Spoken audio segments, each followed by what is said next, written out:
खासकर वो कश्मीर के लिए इतना अच्छा काम कर रहे हैं। मिनिस्टर साहब ने ऐसा कहा, मैं यहाँ का रहने वाला हूँ, यहाँ का निवासी हूँ, तो मैं इससे ज़्यादा बेहतर जानता हूँ यहाँ के।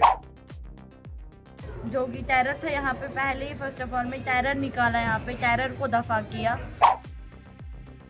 लड़की उठती थी पत्थरबाजी के लिए, लड़का उठता था पत्थरबाजी के लिए। जब से भाजपा सरकार आई है तब से ये सिस्टम बंद हो गया है कि यहाँ की जो माता है, बहनें हैं हमारी, उनके भाई आज के डेट पे कब्रिस्तानों में नहीं दफनाए जाते हैं। हमारी माएँ जो विधवा होती थी, आज की डेट पे वो विधवा नहीं होती है। पहले आ गया शेख साहब, उसके बाद फारूक अब्दुल्ला साहब आए, फिर उमर साहब आ गए, अब उमर साहब के बेटे आएंगे। जो गरीब तबके के लोग हैं उन्होंने हमेशा उनको पीछे धकेला। नमस्कार, आप देख रहे हैं कैपिटल हेडलाइंस और मैं हूं वात्सल्य राय। अभी हम श्रीनगर में हैं। श्रीनगर में जम्मू कश्मीर विधानसभा के जो विधानसभा चुनाव हो रहे हैं, दूसरे चरण में यहाँ मतदान होगा। पहले चरण का कल मतदान हो चुका है। बड़ा उत्साह जम्मू कश्मीर में देखा जा रहा है। पहले चरण में कश्मीर घाटी के 4 ज़िले और दक्षिणी कश्मीर में जो पड़ते हैं वो 4 ज़िले और 3 जम्मू क्षेत्र के ज़िले हैं, वहाँ मतदान हुआ। लगभग 59% वोटिंग हुई। अभी कुछ देर पहले हमारे ठीक पीछे जो स्टेज है, यहाँ प्रधानमंत्री नरेंद्र मोदी भाषण देके गए। एक लंबा भाषण था जहाँ उन्होंने गिनाया कि उनकी सरकार के रहते कितने विकास के काम हुए हैं जम्मू कश्मीर में, जम्मू कश्मीर की ज़िंदगी किस तरह बदल रही है। बहुत ज़बरदस्त उन्होंने एक हमला किया कांग्रेस, नेशनल कॉन्फ्रेंस और पीडीपी पर, और कहा कि ये 3 खानदान जम्मू कश्मीर को पीछे रखने में लगातार लगे रहे। उन्होंने लगातार इस तरह की नीतियां बनाई जिससे केवल ये 3 खानदान पास होते रहे और पूरा जम्मू कश्मीर फेल होता रहा। हमारे साथ यहाँ कुछ लोग हैं जो इस रैली में हिस्सा लेने के लिए आए थे। भारतीय जनता पार्टी के सपोर्टर हैं, प्रधानमंत्री नरेंद्र मोदी के सपोर्टर हैं। उनका क्या कहना है उनसे समझ लेते हैं।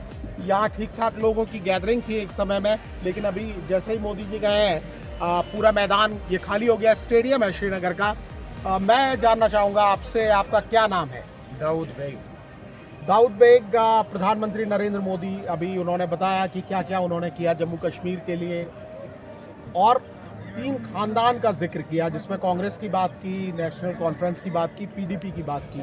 आप जम्मू कश्मीर के रहने वाले हैं, कैसे देख रहे हैं, क्या समझ रहे हैं, क्या आप माहौल यहाँ देख रहे हैं? देखिए, पहले तो हमारे देश के प्राइम मिनिस्टर साहब ने ऐसा बोला, जब उसने बोला तो ये बात 100% सही है कि जो यहाँ के पीडीपी और नेशनल कॉन्फ्रेंस ने हमेशा यहाँ के नौजवानों को कब्रिस्तानों में पहुँचाया। यहाँ पे कभी उन्होंने विकास नहीं किया। यहाँ के नौजवानों को हमेशा पीछे उन्होंने धकेला। हमारे देश के प्राइम मिनिस्टर साहब ने आपको सरपंच, पीडीसी और डीडीसी की भी बात कही इसमें।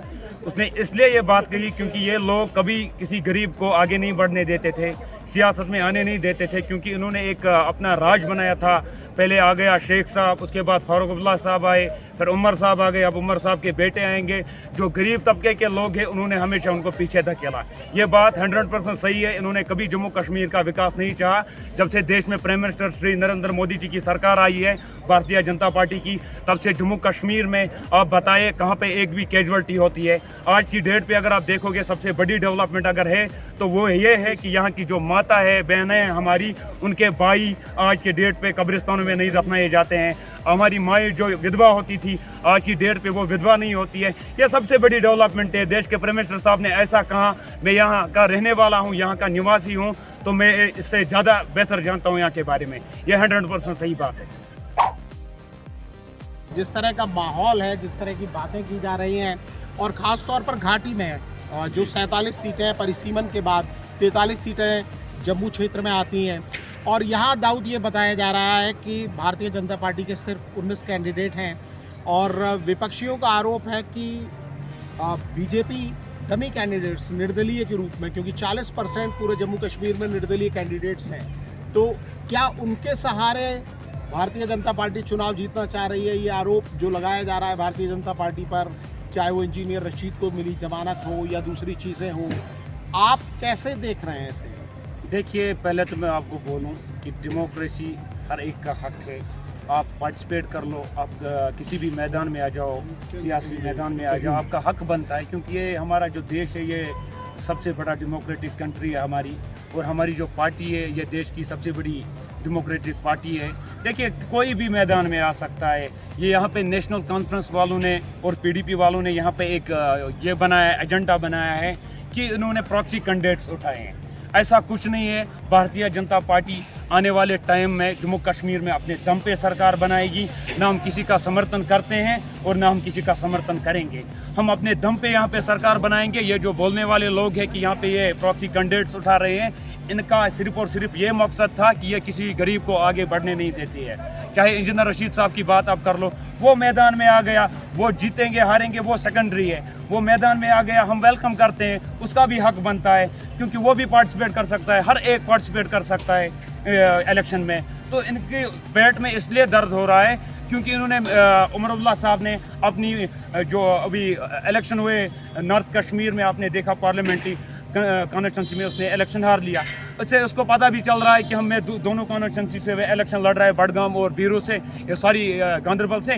इससे पहले वो कहते थे कि मैं इलेक्शन नहीं लड़ूंगा, अब इलेक्शन में भी आ गए वो। अब उसको पता है कि मेरी सीट खिसक रही है, अब उसके पेट में दर्द हो रहा है। महबूबा मुफ्ती जी बोल रही है कि ये प्रॉक्सी कैंडिडेट है। आप बताइए, कोई भी कैंडिडेट मैदान में आएगा तो उनके लिए एक प्रॉक्सी कैंडिडेट बन जाता है। हम क्यों बताएं? हम किसी का समर्थन नहीं करते हैं, ना हम किसी का समर्थन चाहते हैं। हम आने वाले टाइम में जम्मू कश्मीर में अपने दम पे सरकार बनाएंगे। ये आपसे वादा रहा जब इलेक्शन पोल्स खत्म हो जाएंगे। कैसे बनाओगे? घाटी में 47 सीटें हैं जहाँ से केवल 19 में ही बीजेपी के कैंडिडेट हैं, बाकी सीटों पर कैंडिडेट ही नहीं है। कैसे जो बहुमत के लिए 90 में से कम 46 सीटें तो चाहिए ना? देखिए सर, आपको मैं नॉलेज में डाल दूं, इसमें 45 सीटें जम्मू की भी आ रही है, ठीक है, 43। तो उसके बाद 19 कैंडिडेट यहाँ के भी है। तो इंशाल्लाह जो 19 कैंडिडेट हमने उठाए यहाँ पे, वो 19 के 19 कैंडिडेट हम जीतेंगे यहाँ पे और अपने दम पे सरकार बनाएंगे। तो एक जोश है कम से कम बीजेपी समर्थकों में, और दूसरा जोश और उत्साह दिख रहा है जम्मू कश्मीर में वोटर्स के बीच। जो पहले फेज की 24 सीटों पर वोटिंग हुई, टर्नआउट जैसे लगभग 60%, 59% टर्नआउट रहा, और उम्मीद की जा रही है कि जब 25 सितंबर को श्रीनगर समेत जो बाकी ज़िले यहाँ सेकंड फेज़ में जहाँ वोटिंग होनी है 26 सीटों पर, वहाँ भी उम्मीद की जा रही है कि एक उत्साह देखने को मिलेगा, क्योंकि लोकसभा चुनाव में उत्साह देखने को यहाँ मिला था। प्रधानमंत्री की स्पीच सुनने के लिए बड़ी संख्या में लोग आए थे। हालांकि अब ये मैदान खाली हो गया है। माहौल क्या है ये आपने एक महसूस किया। हम बाकी लोगों से भी जम्मू कश्मीर में, श्रीनगर में बात करने की कोशिश करेंगे। आप सुन सकते हैं ऊपर से हेलीकॉप्टर की आवाज़ जा रही है। प्रधानमंत्री रवाना हो रहे हैं, उनके साथ में उनके बाकी लोग भी जा रहे हैं जो दूसरी जगहों से आए हुए थे और दूसरी रैली उनको संबोधित कर रही है। मैडम, आपका नाम क्या है? जी, मेरा नाम गजाला भट्ट है। जी गजाला जी, यहाँ क्या माहौल आप देख रही हैं? जैसे अभी दाऊद से हम बात कर रहे थे, तो दाऊद का तो ये कहना था कि जम्मू कश्मीर में भारतीय जनता पार्टी अपने दम पर सरकार बनाने जा रही है, और जैसा प्राइम मिनिस्टर ने अभी स्पीच दी, उन्होंने कहा कि जम्मू के लिए, कश्मीर के लिए उन्होंने काफ़ी कुछ किया है। माहौल बदल रहा है और पहले के जो 3 खानदान थे वो पीछे ले जा रहे थे जम्मू कश्मीर को, और उनकी सरकार जब से काम कर रही है, पिछले 5 सालों के उन्होंने काम गिनाए और कहा कि जम्मू कश्मीर में सब कुछ बड़ा अच्छा हो रहा है। आप एक महिला हैं, महिलाओं के लिए भी उन्होंने कई काम गिनाए। क्या आप महसूस करती हैं, कैसा आप फ्यूचर देख रहे हैं? जी, पहले तो मैं आपको ये बोलना चाहूँगी कि जो कि हमारा पुराना कश्मीर था, जो कि बाकी रीजनल पार्टीज़ ने पुराने कश्मीर को अपने हाथ में रखा था, दबोच के रखा था, और जो कि यहाँ के युवा है उनको भी दबोच के रखा था। हम बात नहीं कर पाते थे कि हमारे साथ कुछ गलत हो रहा है। टेरर था कश्मीर में बहुत ज़्यादा, हम बाहर निकलते थे, पथरावबाजी होती थी यहाँ पे। तो वो सब कुछ बाकी रीजनल पार्टीज़ की वजह से होता था कश्मीर में, जो भी होता था। गरीबी थी हमारे कश्मीर में बिकॉज ऑफ बाकी रीजनल पार्टीज़। और जब से फिर भाजपा की सरकार आई है, जो कि आज भी मोदी जी यहाँ पे आए, उन्होंने भी बोला, मैनिफेस्टो भी निकाला उन्होंने, और ख़ासकर वो कश्मीर के लिए इतना अच्छा काम कर रहे हैं भाजपा सरकार। और इंशाल्लाह आगे भी हमें उम्मीद है कि भाजपा सरकार आगे भी हमारे लिए ऐसे ही काम करती रहेगी, जो कि पिछले 70 सालों से बाकी रीजनल पार्टीज़ ने कश्मीरी लोगों के लिए नहीं किया, कश्मीरी पंडितों के लिए नहीं किया।